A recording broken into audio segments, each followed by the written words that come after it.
শান্তির কারণে এই কদরের দিন রাতের মর্যাদা বৃদ্ধি করে দিয়েছেন কে? আল্লাহ তাআলা। এক নম্বর এই কদরের রাতে আল্লাহ তাআলা কোরআন নাযিল করেছেন, সুবহানাল্লাহ। আল্লাহ তাআলা বলেছেন ইন্না আনজালনাহু ফি লাইলাতিল কদর। আল্লাহ তাআলা বলেন বন্ধু আমি কদরের রাতে কি করে দিয়েছি। কোরআন নাযিল করেছেন ওমা আমরাকা লাইলাতুল কদর। বন্ধু আপনি কি জানেন লাইলাতুল কদর কি? এই সম্পর্কে আপনার কি ধারণা রয়েছে? আল্লাহ তাআলা জানালেন লাইলাতুল কদর খায়রুম মিন আলফি শাহর। এত সুন্দর বক্তব্য কোরআনের মধ্যে আল্লাহ তাআলা জানালেন, তারপরেও যদি বান্দার হুঁশ না হয়, বলে বান্দার হুঁশ না হয়, একটা রাত্রি ইবাদত বন্ধ করলেন, হাজার মাসে শুরু আল্লাহ তাআলা বান্দা আমাদের সব দেখে দিবে। এত বড় কথা। তাহলে এই রাতের মর্যাদা শান্তির কারণে বৃদ্ধি করে দিয়েছেন কে? আল্লাহ পাক। এক নম্বর কোরআন নাযিল করেছেন এই রাতে। কি নাযিল হয়েছে? কোরআন নাযিল করেছেন। কোরআন কি নাযিল করেছেন? তার হাবিবের উপরে নাযিল করেছেন। মান কি করেন? নবী করিম সাল্লাল্লাহু আলাইহি ওয়াসাল্লাম জন্মের পর থেকে দেখলেন সারা মক্কা নগরের মধ্যে মূর্তি আর মূর্তি দ্বারা ভরপুর, শিরক দ্বারা ভরপুর।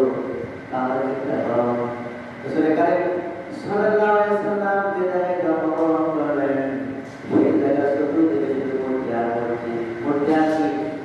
মূর্তি। আল্লাহর নাম করার জন্য কোনো লোক ছিল না, শিরক দ্বারা ভরপুর।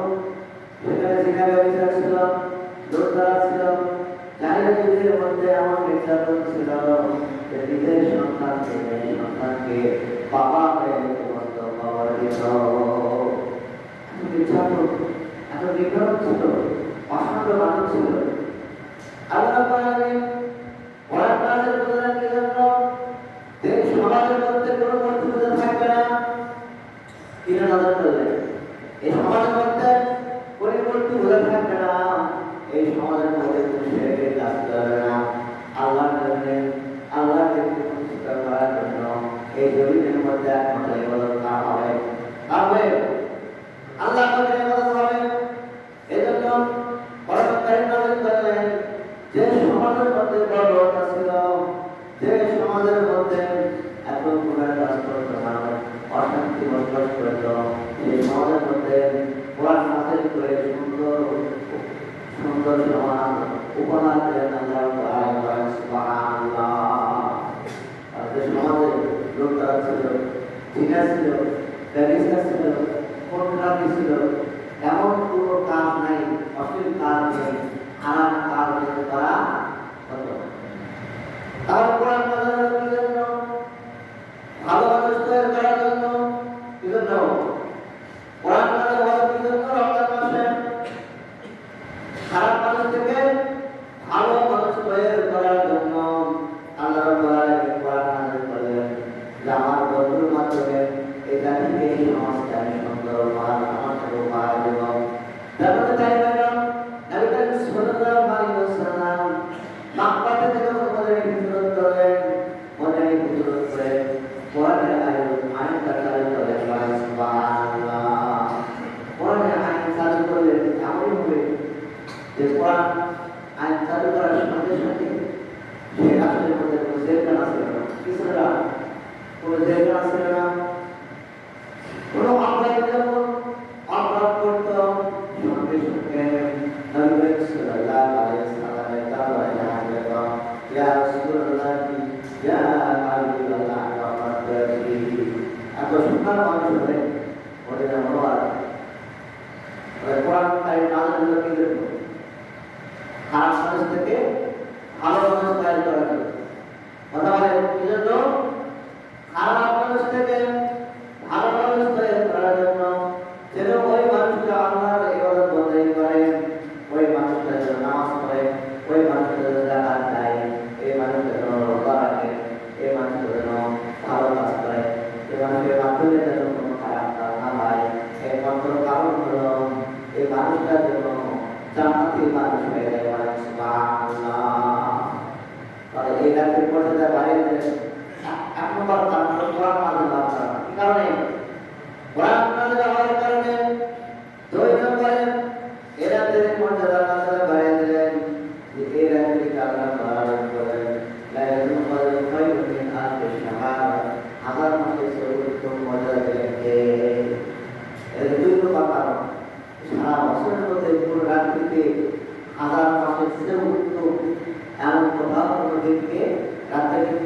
বলা হয় না।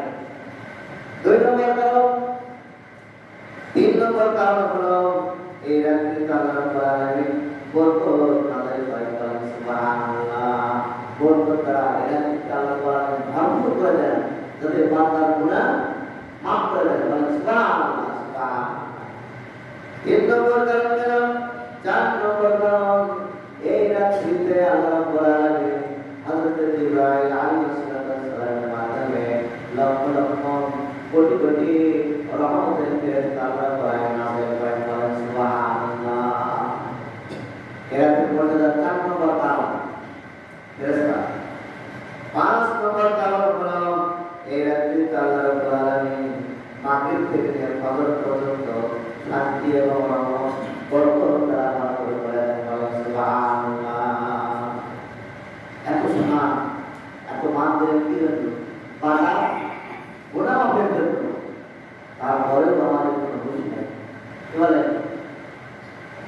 আমাদের অবস্থায় পাবেন রমজান মাস চলে যাচ্ছে, আজকে শেষ জুমা, আমাদের নিকট থেকে বিদায় নিচ্ছেন, কিন্তু একটু আমরা চিন্তা গবেষণা করে কেন তারা একটু চোখ মুছে দেখি না কেন আমার জীবনের মধ্যে আমি আমার জীবনের গুণার থাকে মাফ করে দিতে পেরেছি নাকি? একটু চিন্তা করে দেখি, রমজান বিদায় নিচ্ছেন, আর মাত্র কয়েকদিন আছেন, একটু চিন্তা চেতনা করে আপনার গুনাহ মাফের জন্য এখন তো শুরু হয়েছে, শুরু করে হাত ছাড়া হয়ে যায়, তার কাছে বক্তব্য গুনাহ যদি মাফ করতে পারি তাহলে কিন্তু আমাদের জাহান্নামে হয়ে যাবে। একটু চোখের পানি ফেলাই গুনাহ মাফের জন্য আল্লাহর দরবারে প্রার্থনা করে দেন, আল্লাহ আমি আমার জীবনের গুনাহটা মাফ করে দিতে পারলাম কিনা জানি না। রমজানের শেষ জুমা বিদায় হচ্ছে, আর মাত্র কয়েকদিন বাকি রয়েছে, আমাদের জীবনের গুনার কি অবস্থা চিন্তা করি, কি করতে পারি না? চিন্তা করতে পারি কিনা? অবশ্যই চিন্তা করলাম। এটা গেল 5 নম্বর। 6 নম্বরে আল্লাহ রাব্বুল আলামিন লাইলাতুল কদরের রাতে আল্লাহ তাআলা ভাগ্য নির্ধারণ করেন। কি নির্ধারণ করেন? আপনি কি চান? আপনার ভাগ্যটা আল্লাহ রাব্বুল আলামিন চেঞ্জ করে দিবেন। যদি আমরা না চাই, আমার যদি আমি যদি তৃষ্ণা লাগে, তাহলে আমাকে টিউবওয়েলের নিকট যাইতে হবে অথবা পানির নিকট যাইতে হবে। কি বলে? তৃষ্ণা লেগেছে না, পানি আপনার কাছে আসবে? হ্যাঁ, পানি আসবে নাকি? পানি কখন আসবে না, পানির কাছে যাইতে হবে। তাহলে আমার ভাগ্য আমাকে চেঞ্জ করতে হবে। আজকে আমরা রাত চলে গেলাম, দিন চলে যাচ্ছে, আল্লাহ রাব্বুল আলামিনের নিকট আপনার চাওয়া কি, আপনার পাওয়া কি, আপনার আন্দোলন কি, আপনার দুঃখ কি আর বেদনা কি, তার নিকট চাইব। তার নিকট চাইব, আল্লাহর দরবারে চাইব। আল্লাহ রাব্বুল আলামিন রোজাদারের হাত কখনো ফেরত দেয় না, ফেরত দিলে যেমন করে। এই জন্য আমরা কি করবো? এ রাত্রে ভাগ্যের রজনী, আজকে রমজান মাসে যদি আমাদের ভাগ্যটাকে পরিবর্তন করতে না পারি, তাহলে আমাদের কবরে কিন্তু দুঃখ রয়েছে, জাহান্নাম রয়েছে, আগুন রয়েছে। আমরা যে জায়গায় যাবো সেই জায়গায় শুধু অপমান লাঞ্ছিত হব। সমান উপস্থিতি, আসুন আমরা ফিরে আসি। কয়েকদিন আছে, সবসময় চেষ্টা করবো সারি 10 মিনিট 15 মিনিট আলাদা আগে উঠি, একটু তাহাজ্জুদ করে নামাজ পড়ি।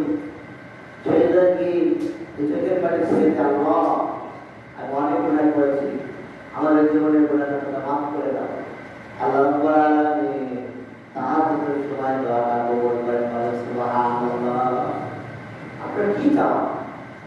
আপনার ছেলে অভাব, টাকার অভাব, সন্তানের অভাব, না শরীরের অসুস্থ হয়ে সুস্থতার অভাব, আপনি যা পাবেন তাই পাবেন। দিতে পারেন কে? তাহলে যিনি হচ্ছে সম্রাট, যিনি এই বিশ্বজগতের প্রতিপালক, যিনি হচ্ছে আমাদের রব, যিনি আমাদের রেজাইদাতা, যিনি আমাদের বিধানদাতা, তার নিকট চাইবো আমরা। পৃথিবীর কোন মানুষের নিকট যেমন আমরা চাইতে চাই, তখন সেই ব্যক্তিকে যেমন খারাপ করেন, কি বলেন? নগদ চান, গাড়িতে রেখে কিন্তু দিতে চায় না, এমন হয় না? আর একমাত্র খুশি মান আল্লাহ রাব্বুল আলামিনের উপর যত চাইবেন আপনি, আল্লাহ রাব্বুল আলামিন আপনার উপরে তত বেশি বেশি খুশি মান করে। সুবহানাল্লাহ। একজন মাস আমরা আপনি যা চাইবেন যত চাইবেন ততবারই আপনার কি হয়, খুশি হবেন। এই জন্য এই রাত্রি ভাগ্যের রজনী ঠাকুররা নামাজ শেষ করে দিতে পারে, জীবনটা যেন পরিবর্তন করতে পারে। আমি মিথ্যা কথা বলি, এখন আমি মিথ্যা কথা ছেড়ে দেব। আগে আমি সকল করে চলেছি, সকল করে ছেড়ে দেব। আমি ওজনে কম পেয়েছি, ভেজাল পেয়েছি। আমি রমজান মাস পেয়েছি, ওজনে আমি কম দেবো না, ভেজাল দেবো না। কি করতে পারবো না? ইনশাআল্লাহ করতে পারবো না। জীবনে একটা আমল হলেও শেষ করতে হবে। রমজান থেকে শিক্ষা গ্রহণ করতে হবে। কোরআন নাযিল হয়েছে রমজান মাসে। আমার জীবনের মধ্যে কোনো পরিবর্তন আসলো না। আপনার জীবনের প্রত্যেকটা ধাপ আপনার জীবন পরিবর্তন হয়েছে। আপনি ভালো খাচ্ছেন, আপনি ভালো পোশাক পরছেন। বিগত 20 বছর প্রত্যেক ভালো পোশাক পান নাই, ভালো খাবার পান নাই, ভালো গাড়ি পান নাই, ভালো স্ত্রী পান নাই। এখন আপনি ভালো গাড়ি পেয়েছেন, বাড়ি পেয়েছেন, সুন্দর পোশাক পরছেন, ইটের বাড়ি পেয়েছেন। কি বলেন? এত কিছু উন্নত হইল, আপনার জীবনের কিন্তু আমলের উন্নতি হলো না। আমলের উন্নতি হয়েছে, মনে করেন অবনতি হয়েছে। কি হয়েছে? অবনতি হয়েছে। গুণের কাজ আমরা সবচেয়ে বেশি করছি, আর বেশি বেশি করছি। আগে কম ছিল, আমরা বেশি করছি গুণের কাজ। ডানে বামে সামনে পিছনে গুণা করতে করতে আমাদের জীবনটাকে বরবাদ করে দিচ্ছি। সমাজের পরিস্থিতি। এরপরে 7 নম্বর মর্যাদা দিলেন, এটা কারণ হলো আল্লাহ রাব্বুল আলামিন এই লাইনে দিল কদরের রাত্রিতে আল্লাহ পাক আমার গুনাহ মাফের রাত হিসেবে ঘোষণা করলেন। সুবহানাল্লাহ। তাহলে এই রমজান মাস গুনাহ মাফের মাস, ক্ষমার মাস পাওয়ার পরেও কি আমরা আমাদের হোশ আসে না? হোশ কি আসে না একটু? আপনারা সবাই শিক্ষিত মানুষ, কথা বলতে বুঝবেন, প্রত্যেকটা কথাই বললে আপনারা সবাই বোঝেন কোনটা ভালো আর কোনটা মন্দ। কিন্তু আল্লাহ কোরআনের হাদিসের কথা বলে মসজিদের মধ্যে শুনি, এই গানটা শুনে এই গানটাকে বের করে দিই। কি বলে? মসজিদে বেরোই সামনে, বেরোই সামনে। কিন্তু একটা কথা মনে রাখবেন, আপনার জীবনের প্রত্যেকটা সেকেন্ড, প্রত্যেকটা সময়, প্রত্যেকটা দিন, যত সেকেন্ড পর যত বছর আপনি জীবনটা অতিবাহিত করবেন, প্রত্যেকটা বছরের কিন্তু সময় আপনার হিসাব দিতে হবে। হিসাব দিতে হবে। কেন তো বাজারে পার মাত্র সুযোগ নেই, পারবার কোনো সুযোগ নেই। এই জন্য রমজান মাসে আমরা পেয়েছি খুশি না বেদা? কিসের বেদা? রমজান মাস পেয়েছি, খুশি পেয়েছি। কারণ আমি কথা বারবার বলি, হুঁশিয়ার করে দেওয়ার জন্য কোন রাসূলকে রমজান মাস দেওয়া হয় নাই, লাইলাতুল কদর রাতে দেওয়া হয় নাই। আমার রাসূলকে ভালোবেসেছেন আল্লাহ, যার কারণে আমার রাসূলকে লাইলাতুল কদর দিয়েছেন, পরমকারী উপহার দিয়েছেন। কারণ এই জাতির মানুষরা যেন সবচেয়ে জান্নাতি মানুষ হয়ে যায়। সুবহানাল্লাহ। আমরা কোথায় থেকে? রসুল জান্নাতে। কোথায় ছিল? আমাদের রসুল জান্নাতে। আল্লাহ রাব্বুল আলামিন চান আমার বান্দারা সবাই যেন জান্নাতে ফিরে আসে, এবং আমার রসুল চান জান্নাতে ফিরে আসে। আমাদের আব্বা জান আমাদের বাড়ি ছিল জান্নাতে। কোথায় ছিল? আদম আলাইহিস সালামের বাড়ি কোথায়? জান্নাতে ছিল। তাহলে আমরা আমাদের আব্বা জান আমাদের বাসা জান্নাতে, আমরা কি জান্নাতে যেতে চাই না? চাই কি না? জান্নাতে যদি যেতে চাই, এই রমজান থেকে শিক্ষা গ্রহণ করতে হবে। বিগত জীবনে যত ভুল করেছি, সমস্ত ভুলকে আল্লাহর নিকট তওবা করে বুঝে বের করে ছেড়ে সংশোধন হবো ইনশাআল্লাহ। এই সংশোধন হবো না? অবশ্যই হবো। কারণ রমজান মাসে কোরআন নাযিল করেছেন আল্লাহ রাব্বুল আলামিন ভালো মানুষ করার জন্য। ভালো মানুষ করার জন্য কোরআন নাযিল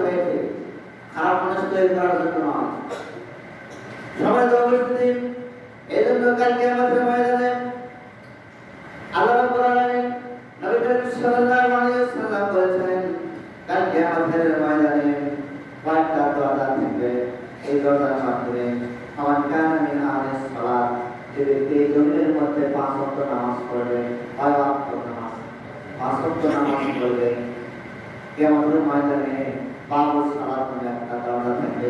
বাবুস সালাত নামাজের দরজা, নামাজের গেট থাকবে, গেটের মধ্যে লেখা থাকবে বাবুস সালাত।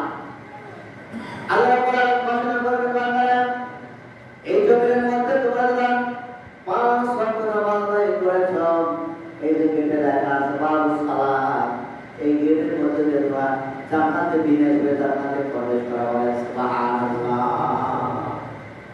এত বড় একটা সুযোগ আল্লাহ পাক দেবেন। যে ব্যক্তি 5 ওয়াক্ত নামাজ পড়বে, এই বাবুস সালাত এই গেটের মধ্যে তারা প্রবেশ করবে, নামাজে প্রবেশ করবে, তারা নামাজে প্রবেশ করবে, বেনামাজি নামাজে প্রবেশ করবে। দয়ানবী ঘোষণা করেছেন বাবুস সালাতে নামাজে শুধু প্রবেশ করবে, বেনামাজি ইচ্ছে করলেও প্রবেশ করতে পারবে না। তাহলে আমাদের নামাজ পড়তে হবে কিনা? হবে কিনা? কথা বলেন না যে নামাজ পড়বো ইনশাআল্লাহ, বলে ইনশাআল্লাহ, নামাজ ছেড়ে দিব না। কারণ নামাজ ছাড়া আপনার জীবনে পরিবর্তন হতে পারে না, চেঞ্জ হতে পারে না। 2 নম্বরে গেট থাকবে বাবুল জিহাদ। বাবুল জিহাদ যারা আল্লাহ রাস্তায় সংগ্রাম করেছে, দিন প্রতিষ্ঠিত করেছে, আল্লাহ জমিনে আল্লাহ দিন প্রতিষ্ঠিত করার জন্য নিজের জীবনে তারা রক্ত ঢেলে দিয়েছে, শ্রম দিয়েছে, মেধা দিয়েছে, বুদ্ধি দিয়েছে, তারা বাবুল জিহাদ নামে একটা গেট থাকবে। গেটে লেখা থাকবে বাবুল জিহাদ। আল্লাহর জমিনে আল্লাহর দিনকে কায়েম করার জন্য নিজের জীবনে সমস্ত সম্পদকে বিলিয়ে দিয়েছেন, জীবনের সমস্ত তারা রক্ত আল্লাহর জমিনে ঢেলে দিয়েছে। তারা এই বাবুল জিহাদ নামে এই দরজা গেট দিয়ে জান্নাতে প্রবেশ করবে। বলেন সুবহানাল্লাহ। আল্লাহর জমিনে আল্লাহর আইন কি আমরা চাই না? চাই কিনা? অবশ্যই চাইতে হবে। আল্লাহর জমিনে আল্লাহর আইন চলবে, এই মন মানসিকতা, এই চিন্তা চেতনা যদি আপনার কর্মের মধ্যে না থাকে, নবী করিম সাল্লাল্লাহু আলাইহি সাল্লাম স্পষ্ট করেছেন, সেজন্য মুনাফিক অবস্থাকে পালন করলে হয় নাউযুবিল্লাহ। অত্যন্ত গুরুত্বপূর্ণ কথা। কিয়ামতের ময়দানে আরেকটা গেট থাকবে বাবুস সালাতা। বাবুস সালাতা নামে একটা গেট থাকবে, গেটের উপর লেখা থাকবে বাবুস সালাতা। এই জমিনের মধ্যে যারা শরীয়ত ভিত্তিক যাকাত দেবেন, বেশি বেশি দান খয়রাত করবেন। আজকে আমাদের সমাজের মধ্যে যাকাতের প্রচলন নাই, যাকাত দেয় না, কোটি কোটি সম্পদ আমাদের কাছে পুঁজিভূত করা হয়েছে, কিন্তু আমরা যাকাত দেয় না। যাকাত যদি আপনি না দেন, তাহলে কিয়ামতের ময়দানে ওই যাকাতটাই আপনার জন্য কাল সাপ হয়ে যাবে। আপনি যাকাত না দেওয়া পর্যন্ত জান্নাতে যেতে পারবেন না। কারণ নামাজ যেমনই খরচ, যাকাত তেমনই খরচ। এই জন্য কিয়ামতের ময়দানে বাবুল সাদাকা নামে একটা গেটের উপর লেখা থাকবে, যারা এই জমিনের মধ্যে যাকাত দিবে, তারাই শুধু ওই গেট দিয়ে জান্নাতের মধ্যে প্রবেশ করবে। বলে সুবহানাল্লাহ। তারা যাকাত ইনশাআল্লাহ দিব, কি বলেন? দিব কিনা? শতকরা 2.5 টাকা, লাখে 2500 টাকা যাকাত ইনশাআল্লাহ দিতে হবে। যাকাত না দিলে আপনার মাল অপবিত্র থেকে গেল। অপবিত্র মাল খাইয়ে দিলে আপনি নামাজ পড়েন, নামাজ হবে? কথা বলেন না যে অপবিত্র মাল খেলে আপনার নামাজ হবে না, রোজা হবে না, কোরআন হবে না, তুমি ইবাদত করতে গেলে আল্লাহ রাব্বুল আলামিন কবুল করবেন না। যাকাত যেমন দিতে হবে, এই কথাটা কর্মের মধ্যে আমরা সবসময় নিয়ে আসতে বাড়িতে হিসাব করবো। রমজান মাস পেয়েছি, হিসাব করে আমরা যাকাত দেব। যাকাত না দিলে বাবুস সালাতার মধ্যে গেট থাকবে, ওই গেট দিয়ে কেউ জান্নাতে প্রবেশ করতে পারবে না। আরেকটা গেট থাকবে, যারা আল্লাহ সন্তুষ্টের জন্য এই যারা সিয়াম পালন করে, তার সন্তুষ্ট আল্লাহ সন্তুষ্ট নামে বাবুর রায়হান নামে একটা গেট থাকবে। গেটের উপর লেখা থাকবে বাবুর রায়হান। তারা এই জমিনের মধ্যে আল্লাহ সন্তুষ্টের জন্য রাসূল কারীম সাল্লাল্লাহু আলাইহি ওয়াসাল্লাম সন্তুষ্টের জন্য বানালো। আর ওই মাত্র থেকে রোজার জমিনের মধ্যে তারা শুধু বাবুর রায়হান নামে ওই গেট দিয়ে বিনা হিসেবে জান্নাতে চলে যাবে।